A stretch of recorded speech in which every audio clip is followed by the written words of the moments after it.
Psychology facts: nature therapy has profound effects on mental wellness. Nature makes you feel healed and restored. Here are some inspiring quotes by John Muir. Come to the woods, for here is rest. Allow nature's peace to flow into you as sunshine flows into trees. And into the forest I go, to lose my mind and find my soul. The clearest way into the universe is through a forest wilderness. Another glorious day, the air as delicious to the lungs as nectar to the tongue. There is something magical about being in nature. You cannot put it in words, but you feel it deep within. This touches your spirit and caresses your mind. This effect brings energy and serenity.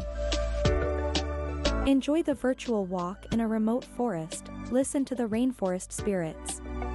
Watch, like, share and subscribe for other inspiring nature videos. Thank you for watching.